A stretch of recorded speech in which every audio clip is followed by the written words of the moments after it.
प्रकाश साहू, सचिन ओम प्रकाश साहू का जो कल कत्ल हुआ, वो कत्ल के पीछे एक साजिश बनाया उन्होंने। ये चीज 2 महीना पहले यानी गणेश चतुर्थी के समय पे, गणेश जी जिस दिन बैठती उस समय घटना हुई थी। कुछ बच्चे लोग आके यानी उधम मचा रहे थे, तो उनको यानी डांटने के लिए मेरा लड़का गया, तो उसमें से सोनू सरदार का लड़का जो था वो वहाँ पे खड़ा था।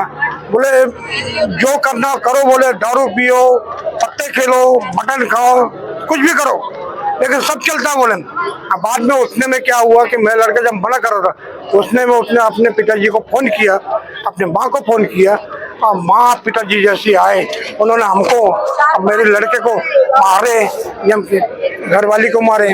उसके बाद में जब हम लोग ने उनको पहले उन्होंने रिपोर्ट लिखा के आए, उसके बाद हमने रिपोर्ट ले गए, रिपोर्ट लिखाए हमने। उसमें जो बच्चा था वो पुलिस वालों ने बोले कि नाबालिग है। नाबालिग होने के साथ उन्होंने उसका नाम नहीं लिखा। उसका नाम नहीं लिखने के बाद में हमने जो FIR किए, इन्हें जो रिपोर्ट डाले, रिपोर्ट में हमको क्या है कि बाद में बोले ठीक है, बोले आप बोले जाओ, बोले बाद में उन्होंने क्या बोले हमको कि इसकी मेडिकल रिपोर्ट लाओ, बोले तो हमने लड़के ने बोला कि मेडिकल रिपोर्ट तो आप लोग को लेकर चलना चाहिए साथ में, आप लोग को मेओ में चलो, मेडिकल रिपोर्ट निकालो वहाँ पे, उसके बाद भी करो। तो नहीं बोले आप लेके आओ। लड़के ने मेडिकल रिपोर्ट लेके आए मेयो से जाके रिपोर्ट जब देता है तो उन्होंने उस पर कोई कार्रवाई नहीं की। आज वो कार्रवाई किए होते तो आज मेरे बच्चे का जान नहीं जाता। सभी के हाथ उठाए वो भी बता। परिवार जो होते हैं वो परिवार ने हमारे घर में पत्थर और गाड़ियों में पत्थर, बाद में गाली गलौज किए, माँ बहन की गाली दी है इन्होंने। उसके बाद भी हम लोग, उसके बाद में लोग चले गए। उसके बाद मैंने उन्होंने यानी घटना हुई कल की, वो दुखद घटना।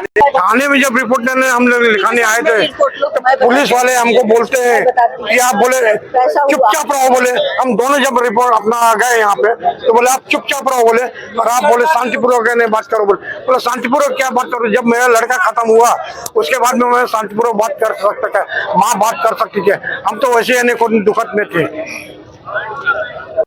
हमारा इस वार्ड का अध्यक्ष था, एक नौजवान तड़पदार कार्यकर्ता था भारतीय जनता पार्टी का, भारतीय जनता पार्टी के लिए अपने सर्वस्व समर्पण करने को हमेशा तैयार रहता। मैं स्वयं उसके घर जाकर के आया हूँ। कल उसके परिवार में बच्चे का जन्मदिन था और जन्मदिन के लिए अपने 1 साल के बच्चे के लिए कुछ रिफ्रेशमेंट की सामग्री लेने के लिए निकला तो उसकी जघन्य हत्या कर दी गई।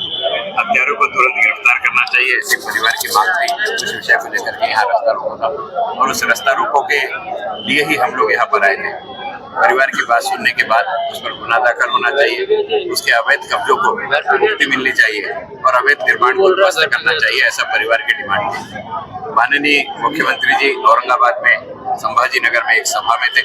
उनकी सभा समाप्त होने के बाद हमने उनकी बात परिवार के लोगों से करवा दी और परिवार से बात कराने के बाद माननीय मुख्यमंत्री जी ने जो परिवार की बात थी उस पर मकुका लगना चाहिए, उसने बाहर नहीं आना चाहिए, उसकी अवैध संपत्ति जब्त होनी चाहिए और अवैध प्रॉपर्टी को कारपोरेशन के माध्यम से तोड़ना चाहिए। इस सारी बात को उन्होंने स्वयं स्वीकृति प्रदान करी।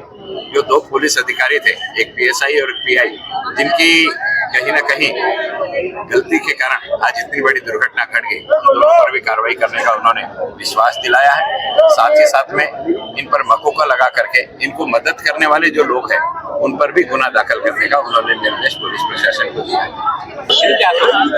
प्रशासन की तरफ से ना हम सभी बस्ती वालों की और भारतीय जनता पार्टी के कार्यकर्ताओं की एक ही मांग थी, जो कल तेरा सचिन साहू हमारे बीच में रहने वाला इतना अच्छा कार्यकर्ता आजकल तक हमारे बीच नहीं रहा, क्योंकि ना कल तेरा घटना हुई अभी तक के आज सवेरे जिस तरीके से हम सभी को कल तेरा पता चला है कि अभी तक के ना दो गलते आरोपी अभी तक के पकड़े गए हैं। और ये हमारा मुख्यमंत्री देवेंद्र फडणवीस जी से, गृह मंत्री जी से एक ही निवेदन है बस्ती वालों का कि उनके ऊपर पे जो भी आरोपी है उन आरोपियों के ऊपर पे मौका के तहत कार्रवाई हो, क्योंकि इस तरीके की जो कल यहाँ पर घटना घटी है, ऐसी घटना करने के लिए दोबारा जो अभी आरोपी हो वो कल सोच विचार करेंगे।